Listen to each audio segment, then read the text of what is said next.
لن تصدق ماذا قال مدرب موريتانيا قبل مواجهة الجزائر، وجمال بالماضي يرد.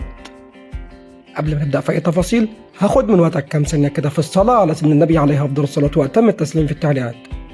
أكد أمير عبد المدير الفني لمنتخب موريتانيا أن مواجهة منتخب بلاده ضد الجزائر ستكون معركة بدنية بين الثنائي، مشيرا إلى أنه يريد تجربة مثل ما فعله مع منتخب جزر القمر في البطولة العربية الماضية.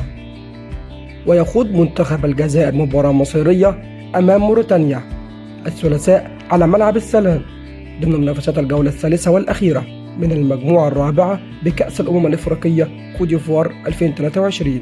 وقال أمير عبده خلال المؤتمر الصحفي للمباراة: من الواضح أنني أريد تكرار الخطوة التي قمت بها مع جزر القمر خلال كأس الأمم الإفريقية الماضية، ولكن هناك خصما يتمتع بالصفات الكبيرة والذي ربما لم يكن في أفضل حالاته.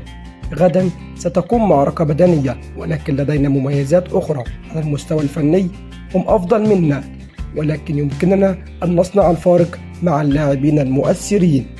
حذرت اللاعبين من تقديم الكثير من الهدايا للخصم مثل ما حدث ضد أنجولا. أخبرت اللاعبين أن الأمر لا يتحمل ذلك.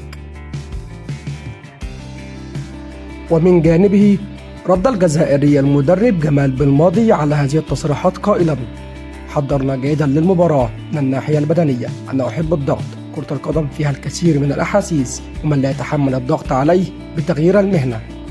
أضاف أيضا: تنتظرنا معركة أمام موريتانيا وجاهزون لها، المنافسة قوية خلال هذه الكيان، المستوى تطور ولا توجد منتخبات ضعيفة، الوضع المثالي هو ترك التحكيم جانبا والتركيز على المباراة، ولكن عندما تكون هناك مواقف يمكن أن تغير المباراة عليك أن تتحدث عنها.